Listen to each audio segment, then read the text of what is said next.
It gives me much pleasure to welcome our next two speakers. They may or may not need introduction, but I'm going to give a short introduction anyways. So the first person I want to welcome is Aroha Pukutapu, who is the Principal Advisor, the Principal Literacy and Numeracy Advisor to the Tertiary Education Commission. And with her is her assistant, David Doe, who is an advisor to the Tertiary Education Commission around literacy and numeracy. And they manage the communication really between the government and the sector and advocate on part of the sector, listen to the sector and take it from there. I'm going to leave you to talk more about yours. So can we have a very big warm welcome for them, please?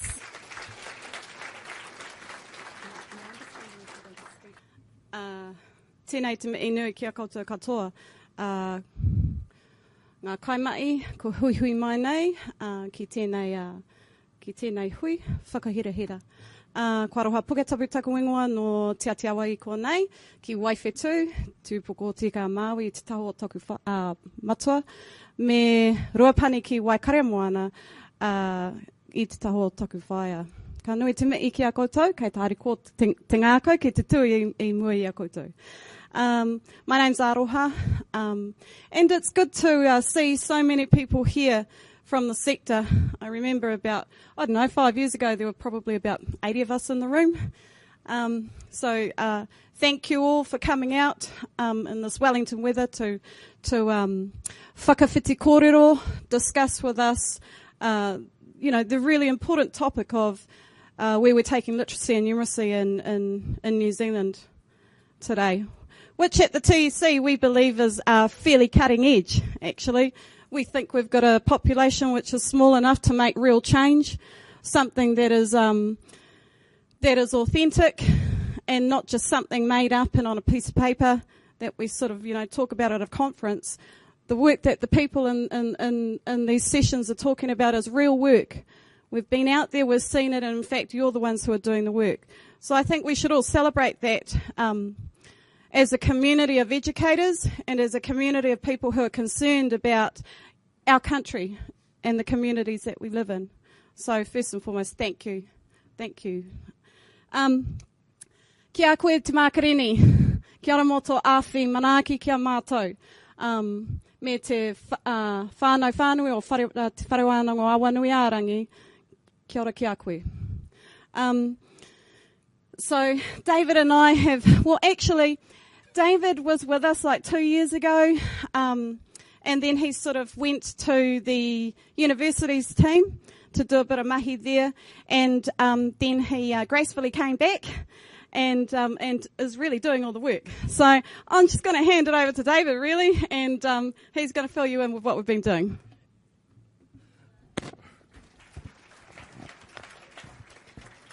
All right, thanks very much.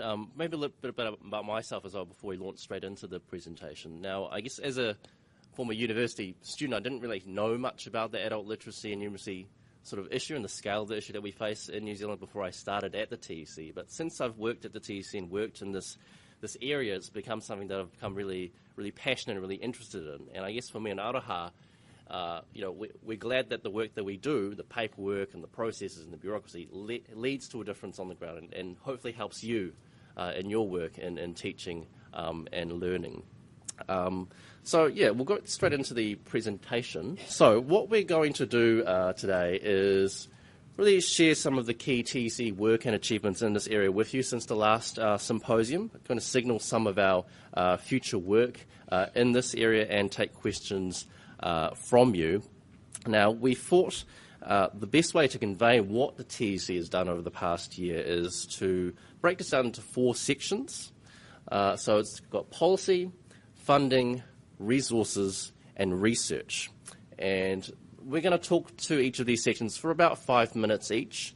Then we'll pause for questions at the end of each section.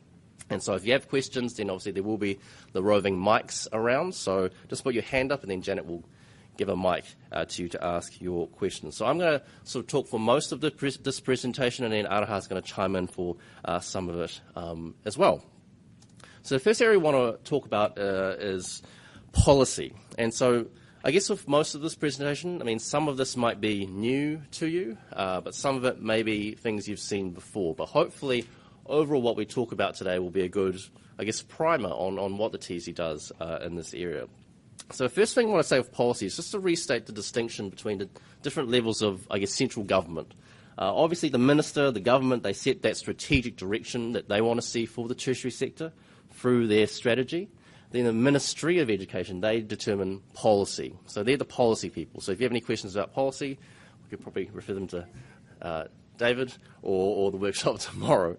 And so our role at TEC is not necessarily designing creating the policy, but it's to help carry it out, implementation of the policy. So we thought that it's just useful to have that very simplified explanation just at the start, just to restate the distinction between what questions we're able to answer here today and what questions you could ask the Minister tomorrow, for example.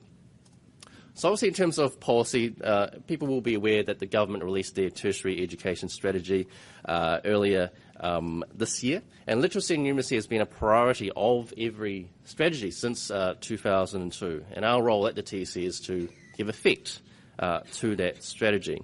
Now the current strategy talks about saying that the tertiary sector needs to continue to offer a diverse and flexible range of programs that reflect learners' different needs and abilities and to help support their achievement. Now, more specifically in the strategy, it states a couple of things. So it means the government expects the sector to offer shorter, quick options to target job-specific gaps, as well as those longer, more substantial educational options for people with higher needs. Also, the government continues to expect providers to work with their communities and to work with employers to reach new learners. And I guess part of the scale of who we still need to reach was reflected in one of the charts in the Ministry's presentation just now.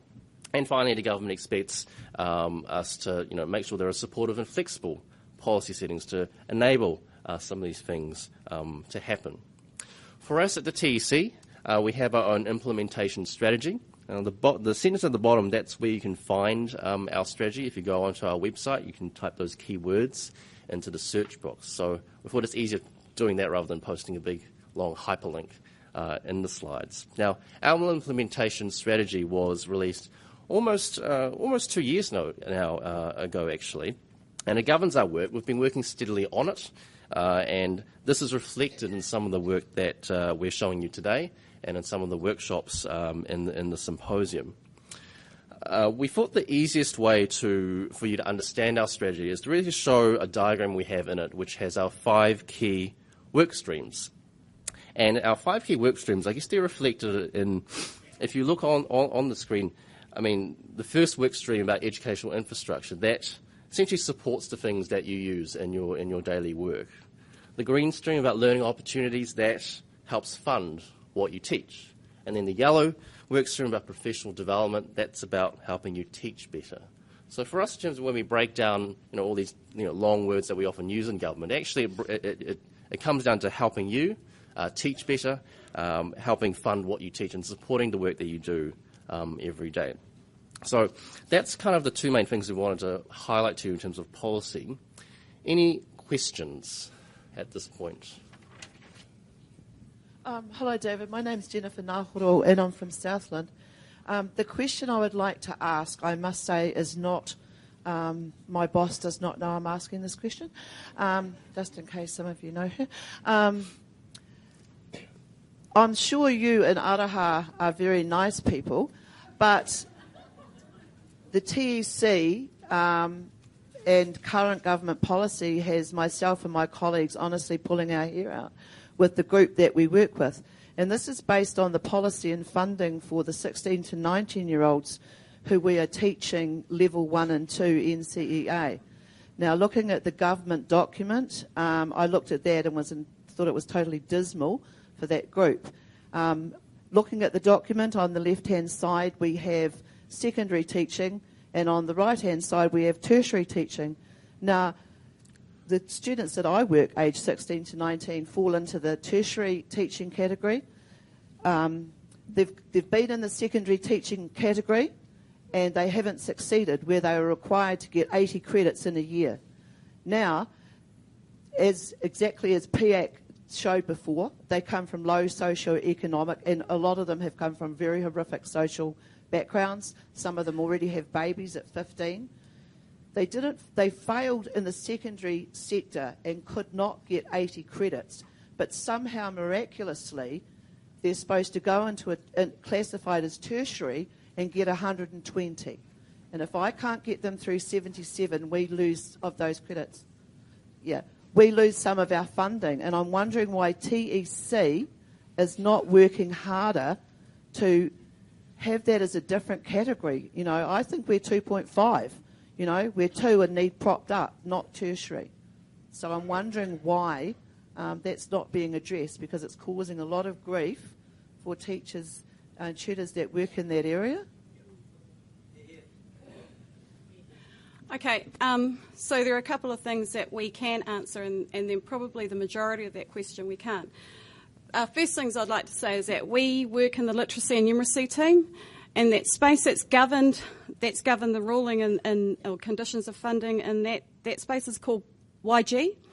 So we're happy to take that back to the YG team, which sits under the test priorities. It would be good if you could write that down for us, although I'm pretty sure they know anyway. Without you writing it down and sending it into the TEC officially, we aren't required to give a formal response. So, but one thing I can say, and that everyone in this room should know, is that the unit standards for the literacy and numeracy, all 6 of them, there are 3 reading and 3 numeracy, are, as you know, compulsory, and they are directly accreditable to NCE A Level 1 under the learner portfolio once they meet the threshold of the assessment tool. So for our work, that's what we do to help you. Beyond that, we can influence decision making around YG by contributing to those working groups and conversations, but those are the parameters of our influence. So that's how it goes at the TEC. Happy to take that back to the team, and if you put it down on paper, is that okay? Cool. Okay, thanks, Aroha. We'll move on to funding. So probably 2 key areas we want to bring to your attention in terms of funding. The first thing is something called funding determinations, which you may be aware of. So obviously, a funding determination outlines how the TEC funds tertiary providers. And the Minister of Tertiary Education, he determines the design of these determinations. The TEC carries out the determinations, but we do give advice to him on what should be in them. The main thing to note is that usually these determinations are released at the end of each year. But for this year, because it's an election year and there is the 3-month period before the election, they're going to be released shortly, and I understand probably in the next month or so. So that's just the thing to note there. So if you're a senior manager or at a high level in your organisation, hopefully they'll be aware of that. The second main thing we want to bring to your attention is the plan guidance. So this is something that the TEC writes, and it gives the TEC's expectations of what the tertiary sector should be doing. And the TEC approves funding based on how tertiary providers respond to the government's priorities, such as in the Tertiary Education Strategy, as well as the priorities for employers, communities, and for learners. And investment plans, that might be something that you may have been involved with or may have heard about in the context of your own organisation. They're the main way tertiary providers show the TEC what they plan to do in response to all the priorities that they're hearing from the government, from the community, and so forth. So by this time, the TEC hopefully would have been in touch with some of you in terms of your providers already about this notion of investment plans.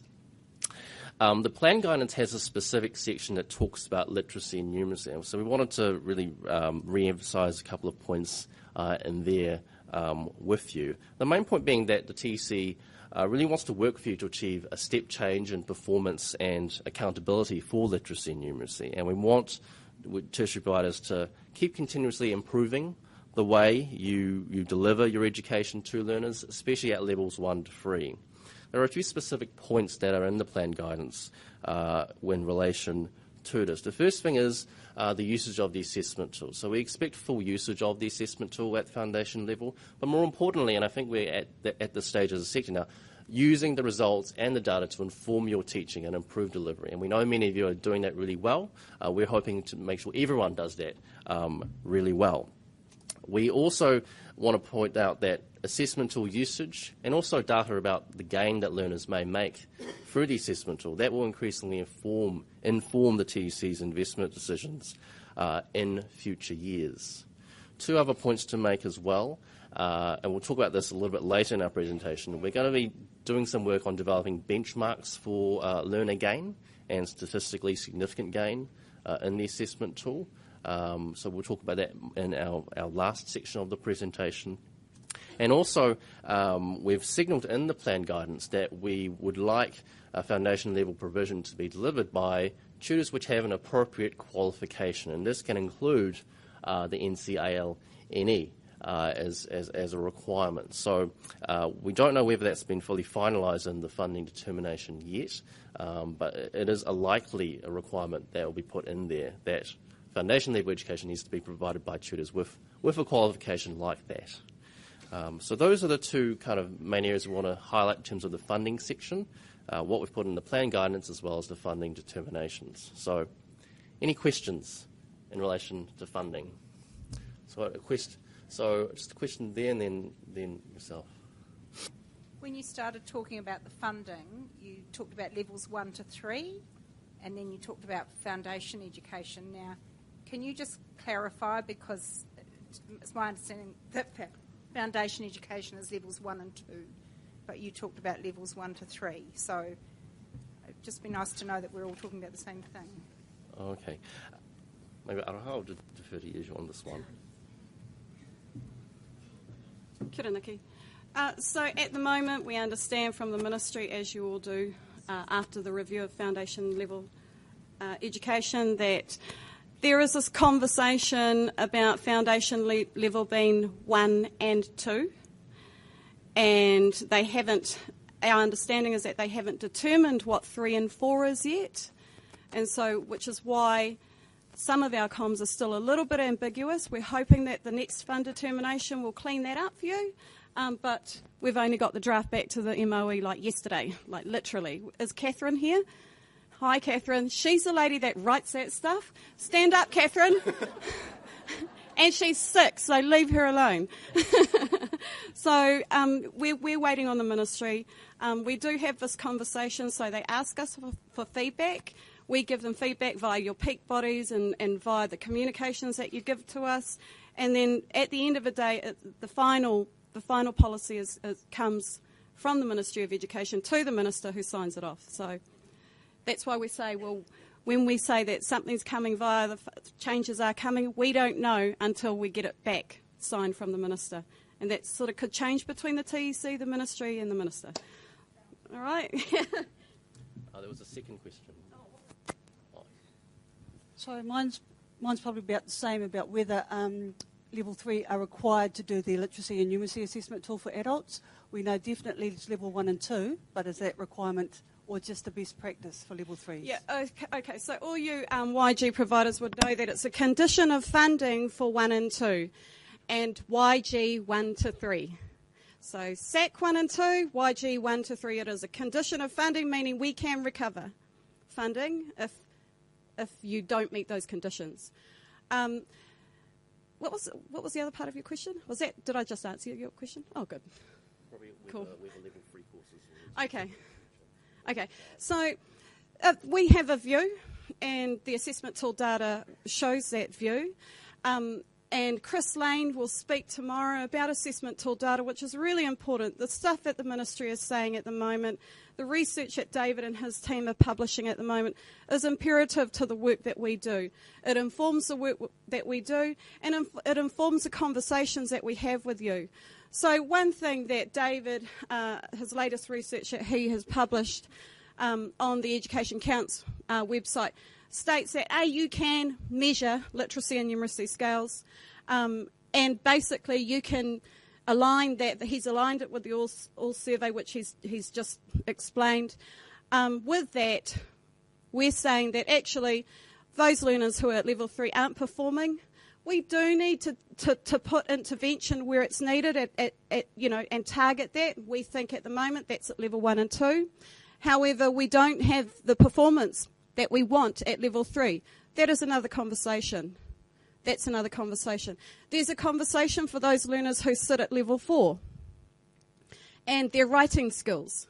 Those who are moving in this knowledge-based economy up into an undergraduate qualification, our question to providers would be, do they have the writing skills that they need to cope with the demands in writing in a level 4 or level 5 qualification?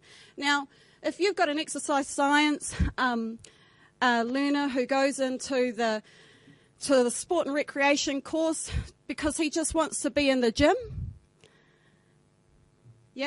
then progresses on to a level 5 undergraduate diploma in exercise science, and the first assignment is a 1,500 to 2,000 word essay. If we don't know whether that learner, that Māori or Pacific boy, can cope with that first assignment, then we're not doing our job. We should be using the writing assessment to inform our teaching and learning and to tell us whether he's going to pass or fail that first assessment, because that's building self-efficacy. That'll probably help you with your attrition rates too. So we've got conversations on a number of levels that we need to have with providers and internally at the TEC with the ministry. So those are pretty tough questions, but that's a reality of the education sector at the moment. Is that okay?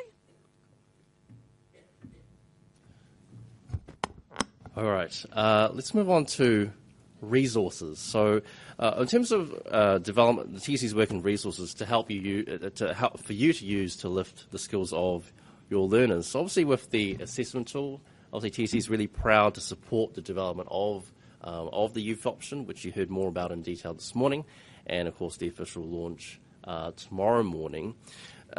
Some of you may know that development work is underway on assessment tool options that will be relevant and appropriate for learners of English as a second language, and also an English language version that will be relevant and appropriate for Māori learners. So that work is still underway at the moment, and we're hoping, if we can, to actually fund and actually do the actual development of those options in the near future. Last thing to note is the Global Unlock feature, which some of you may have used, and we released that in February this year. So if you're not familiar with that, it makes it easier to find out if a learner who's joined you has done an assessment within 90 days of joining your provider, but also whether they're exempt from further assessments because they've met that threshold of Step 4 reading or Step 5 numeracy. So now I'll hand over to Aroha briefly to talk about the assessment tool and the IPAN Awards. Oh, yeah. Okay, we're just going to show off a little bit here. We were nominated for the IPAN Awards. What does that stand for? Institute of Public Administration. Cool. And they had a dinner last week, so we went along. There were 3 of us who made finalists, so we submitted our proposal for the assessment tool. And Internal Affairs pipped us at the post. But that's okay. We were really pleased and honoured to be a part of that process. Actually, it made me feel really proud to be a public servant, because a lot of the work that public servants do is sort of invisible and in the background, and oftentimes we're in the firing line, and we are nice people. And it's just really nice to be a part of a process that celebrates it, and it was great. So, what else was I supposed to say? One thing we wanted to point out, at the recent Innovation Summit at the Auckland Museum that the Ministry of Education facilitated, they had, did anyone go to that in this audience? Awesome. Great. They had Salman Khan as one of the keynote speakers on YouTube or whatever it is. Anyway, he turned up. He's got over millions and millions. I think it's something like 6 million learners who are enrolled in the Khan Academy, which is an online MOOC learning environment. Fantastic. He had some really important things to say about a diagnostic assessment. A, that they can't do their work without it, and B, that it informs pretty much everything that they do And so hearing that from that platform made me extremely proud of the assessment tool, the work that we've done to create it, to listen to you and take your feedback and say, this doesn't work or that doesn't work, and then to enhance it to something that, you know, we can't please everyone, but we're trying to please most of the population and most of a cohort of learners that are out there. So I thought, notably, Salman Khan sort of advocates for the need and the importance of a good diagnostic assessment. Everyone should be using it. All right, 3 other things we want to point out to you before we pause for questions again. Obviously, many of you will be using Pathways Awarua, and obviously the website has been recently redeveloped with a new look. And if you haven't used Pathways Awarua before, we definitely encourage you to use it. It's a great self-directed online resource full of pathways and modules for learners to complete, which gives them instant feedback. And we've found that it's a great teaching supplement. And if you want to learn more about Pathways Awarua, there is one of the series free workshops that are straight after this about that. Yep. And I just wanted to say about that is that Graham Smith from ALAC will be launching the first MOOC to support the Diploma in Adult Literacy Educator that we hope you will have a go at, have a look into. This is one of Minister Joyce's priorities, and it's something that we would like to certainly track and follow the success of that. So we just invite you to go along to that that presentation tomorrow, I think. Is that right, Graham? Cool. And of course, many of you, will be familiar with the National Centre website. So we're pleased to have helped fund the redevelopment of that website over the past 2 years. Obviously, very useful for you for your professional development and resources. So we'll pause for questions in terms of the developments we've done in terms of resources. Any questions on this section? Okay, let's move on to the last section in terms of research. So research that the TEC has been involved with, and we want to highlight with you today. First piece is an overview of evidence about literacy and numeracy. And again, in bold, that's where you can easily find that on the TEC website if you put those keywords into the search box. Now, we did this annotated bibliography last year to help us as a bit of a checkpoint for us in terms of the TEC and sector, in terms of, you know, what has the research said about embedded approaches to delivering literacy and numeracy programs, and also what do we need to think about for future policy developments. So we encourage you, if you have time, to have a look at that research on the TEC website. Also, last year we did research on how tertiary providers are embedding literacy and numeracy into their practices, and how the National Centre is helping them to do this, and also the future needs of providers. And some of the key findings of this research were that institutes of technology and polytechnics and wānanga overall showed more, I guess, mature practice than private training establishments, and that private training establishments overall, they require further support to fully embed literacy and numeracy. Obviously, all providers still require that support from the National Centre to upskill their teachers and tutors, and to get the full benefits from the assessment tool. And distance learning is also a future potential area that I think the sector needs more support in. And one of the main things that has come from this piece of research is a table that you probably may have seen before, because the tertiary providers that the TEC interviewed in this research, they showed different levels of maturity, which based on this research have been described as emergent, partial, or mature. And so it's led to this quite handy practices table, which you may have seen. And you can find that quite easily if you put those keywords on the TEC website as well. Over the past year, we also, with TEC and the Literacy and Numeracy team and our colleagues, we've managed to scratch around and find some extra funding to try and commission some additional research to help us understand a bit more about some of the literacy and numeracy programs that are happening. So we'll just run through a couple of these. So the first bullet point, which there will be a workshop in Series 5 on, is we've contracted the National Centre to find out what are some additional ways of measuring positive literacy and numeracy outcomes, and how to and to develop a national benchmarking framework for adult literacy and numeracy. So we think that's potentially quite exciting work, and that's going to be detailed more in that Series 5 workshop. We've also asked the Centre to try and develop a Māori literacy and numeracy strategy, and there was that workshop this morning about that. We want to know how Pathways Awarua is being used in the tertiary sector, how it's contributing to good outcomes for adults, but also how it's being used in trades academies and how to maximise the value of that online website in trades academies provision. The last 2 points there, we wanted to find out how embedded literacy and numeracy is going in the industry training sector. The last major study we were involved with in this area was about 4 years ago, so obviously a lot of change has happened in that sector since then.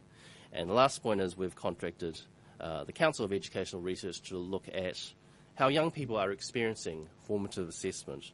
And with that, we've asked them to develop some indicators for us of what does effective use of formative assessment mean and look like for young people. Last thing I will point you to is some research TEC is doing internally about the assessment tool and how it contributes to effective literacy and numeracy outcomes and educational outcomes as well. So if you're keen to learn more about that, that's a workshop in Series 4 tomorrow morning. So now I'll hand over back to Aroha. She'll talk a bit more about some of the other research and more technical work that we will be doing shortly. Yeah, cool. So the assessment tool, as you know, I just want to talk a little bit about that embedded practices table. Really important piece of work that informs the TEC's decision making. Those words, emergent, partial and mature, you would have seen those in the Level 1 and 2 SAC funding application process. We used that document to inform thinking and decisions and assessment processes in that contestable funding round.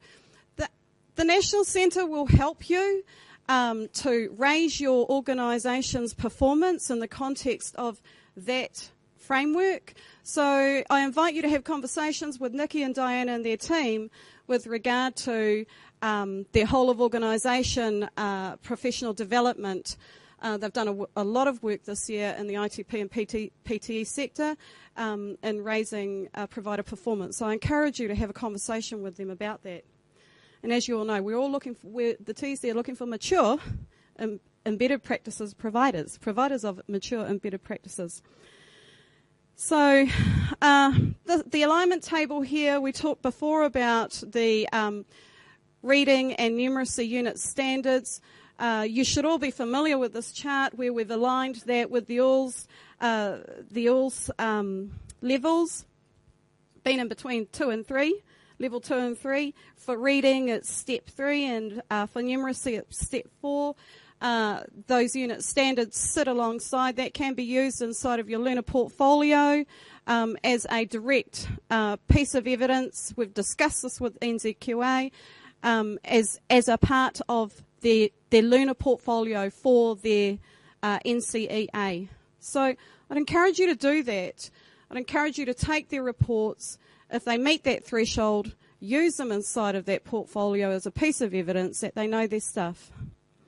We're working on a piece of work, as David just said, with mass technology to realign the learning progressions with the NQF, the compulsory education sector, and the ALS, the ALS levels. So that's a piece of work that's due out sort of around about nowish, but probably won't be ready until the end of the year. That's something that we will be working with the ministry on. In fact, it's something that came from the ministry, a request that came from the ministry to have that piece of work done. It may create a few changes in what's required, but just keep a side of that space.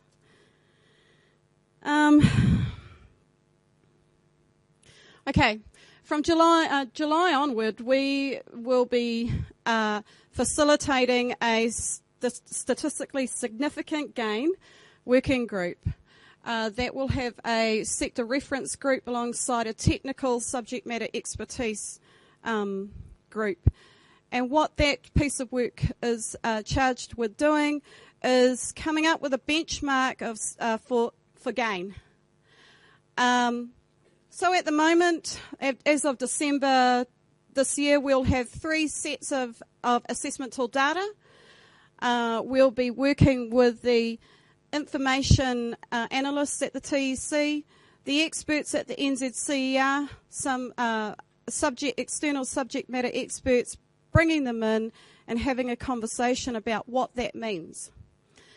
So at the moment, we know from 2012 and 2013 data that the majority of gain, statistically significant gain, is made by learners at steps 1 and 2. So my hunch is that we'll be looking for gain benchmarks from learners who are presenting at steps maybe 1, maybe 2. That's what we're thinking at the moment. We don't know until we have a good look at the data. We don't know until we have the SME subject matter experts analysis of the data. And so once we know something about that, we'll let you in on the conversation. David's giving out the terms and definitions document for gain indicators. That is version number 0.1. It is published by our information team at the TEC. And Jeff over there in the corner, wave out, Jeff, come on. Yeah, Jeff is the man to answer those questions. It's gone for those of you who were involved in the consultation process and saw that 100-page, very technically dense document. It's gone from that to something like a 20-odd page document. So I hope it's easier reading than it was sort of like a year ago. But if you've got any questions with regard to that, Jeff is here. And just to let you know that we are speaking at the ACAL conference. Diana, our own Professor Diana Coburn, is the keynote speaker along with Professor, is he a professor? Is he a doctor? Steve Reeder? Yep. Both. So he's both. So Steve Reeder and Diana will be speaking at that conference. It's really good for us to be able to go over there and support them. The TEC will be. I'll be going over on behalf of the TEC to have this conversation with them about how government policy can assist in embedded provision nationwide. So that's how proud the TEC are of this work. And we just want to thank you again for helping us to achieve that. And I don't know what that is about. David will come and fill you in. Before I finish, though, I just want to say that I want to encourage you as educators to learn your mihi, to use your mihi whakatau, as our keynote speaker this morning says. Don't be afraid to try. And don't be afraid to ask someone how and why and what am I doing. Because if it's going to be the first point of engagement with your Pacifica and Māori learners, fantastic. We have to take the lead. We have to give them permission to grow in that area where they need a bit of help. As we were talking at the session earlier with regard to the Māori literacy strategy, a lot of the people who attended that session said, actually, we do see success with learners who know culturally who they are, and we do see that happening quite quickly. And we, as educators, we need to give those learners permission. So I just want to encourage you in that. Find allies around wherever you work. If you haven't got any allies where you work, find a book, ring a wānanga, talk to someone in your community. Because this is where we need to go. It's a hard space for some of us, but we still need to go there if we're going to be getting the results that we need for our country, for our workplace, and for our communities. So with that, I'll hand it back to David. All right, thanks. I apologise, I haven't finished handing out all the documents, but if you in this section, but we'll give them to you after we finish the presentation. So this is just wrapping up, really, just reminding of the main points that we've covered in this presentation. Again, the main policy that we're working to at the TEC is the Tertiary Education Strategy and our own implementation strategy. Obviously, we received some questions about funding. So obviously, the planned guidance from the TEC gives some firm signals as to where we want the sector to go in the future. Obviously, with the resources, very useful resources that, again, we encourage you to make full use of. And in terms of the research that we've done, that's available on the TEC website, and obviously you'll get this presentation when the centre uploads it on their website. But the main thing that we're doing in the future is looking at statistically significant gain and finalising the gain indicators document that has been handed out at the moment. So we'll just go through any sort of contact details. So obviously, your first point of contact for most kind of funding queries or TEC queries should be our sector help desk. It used to be called the service centre, but now that's been moved back to those functions are moved back to Wellington, so it's called the sector help desk. So that's their phone number and email there. Of course, as you know, if it's about using the assessment tool, contact the assessment tool service desk. Sometimes at TEC we get queries about people who want professional development or support about literacy and numeracy, and we refer them to the National Centre. So if you know anyone who needs that, the National Centre is your first place to go. And of course, if everything else fails, you can contact us directly here at TEC. You can email me first rather than Aroha, because Aroha gets way too many emails each day, and we can certainly find the answer for you, or if we don't know, we can refer you to the person who can. So, yeah, I guess with that, I don't know if there are any other final questions people have, and then we'll have to wrap up, I guess.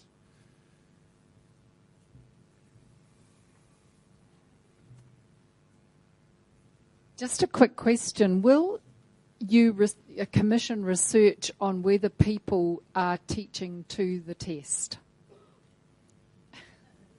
You mean teaching to the assessment tool test, if that becomes the main preoccupation of especially PTEs who you've said are struggling to show performance in that area, will it tempt them to just teach to the test instead of teaching to the learner's broader set of needs?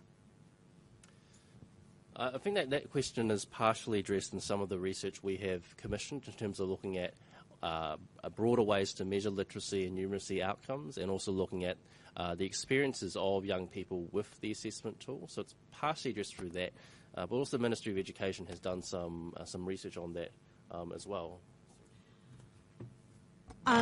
As an educator, I'd sort of ask the question, how would you teach to an online adaptive diagnostic assessment? So that's the question. As an educator, that would be in my mind, first and foremost. The other thing, I just want to, I guess, alleviate any fears around gain and statistically significant gain and performance. We haven't set a benchmark yet, and I have said that the data shows at the moment that those who are making the largest gain are at steps 1 and 2, the people who need it the most.